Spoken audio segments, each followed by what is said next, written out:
Hello again, this is Victor James, author of the Megacosm, and I'm back with another edition of Bygone Games, and this game is called The Getaway. Special thanks to Will Z for the Getaway gameplay footage. If you want to see his entire run-through of the game, Getaway, I will have his link in the description below.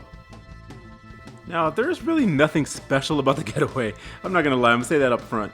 It's the 2002 PlayStation 2 era game. The Getaway is a third-person shooter set in London.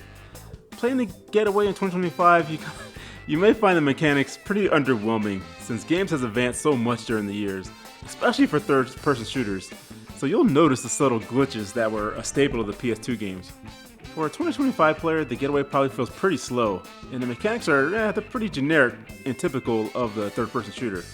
You drive cars through a realistic version of London, and you cycle through various guns like Glock 17s, Remington shotguns, and MP5s as you're sent on various locations to do damage.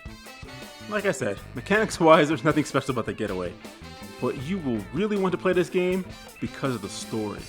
As a writer, I love a good story in a video game, and I like Guy Ritchie films. And you can tell Team Soho used Guy Ritchie films and Grand Theft Auto as their inspiration for The Getaway. In The Getaway, you play as Mark Hammond, a former gang member whose son Alex is kidnapped and his wife Susie is accidentally killed during the kidnapping. The kidnapping is done by Charlie Jolson, head of the Bethnal Green mob. Now, Charlie uses the kidnapping of Alex to force Mark to commit various crimes around the city, such as rescue his nephew, Crazy Jack Jolson, from the police. Mark is also sent to various locations to start a street war between the Yardies and the Triads. This gets the cops on Mark's tail. They need to stop the mayhem before it gets any further, so Mark can't go to the cops for help. He'll sometimes play as Frank Carter, a cop who was tasked with the Crazy Jack transport, but is put on leave once Mark frees him. Frank uses that time to hunt down Mark, while also attempting to find evidence that his Chief Inspector Detective McCormick, the guy who suspended him, is crooked. Frank and Mark's paths cross later when Mark is sent by Charlie to rub out the corrupt detective. Again, I don't want to give too much of away because the draw of The Getaway really is a story.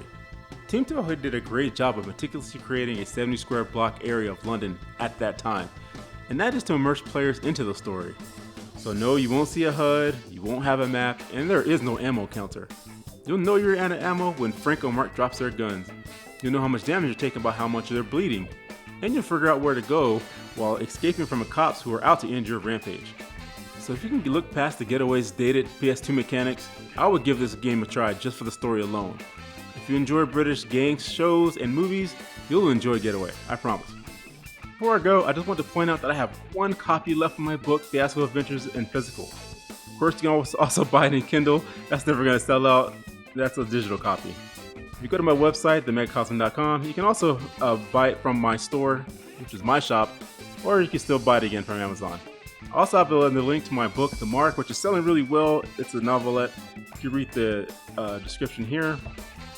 And also, you can go to my website and you can read the first chapter of several short stories that I have. Some of them are just first chapters to the stories that you can purchase. Others are actually complete stories like Liquid Bank and Carry Cleaner. These are all complete stories that you read for free on my website, themegacosm.com. You can also sign up to the website where you can get new information because I have a new book coming out called The Narika Meme, and that should be coming out by the end of this year. It's on its final edits. If you want to sign up to this website, you can keep up to date of that story that's coming out soon. I'm really excited about this story, and I can't wait for you guys to read it. But that's all I got to say about all this. God bless you and keep you. That's it, I'm done.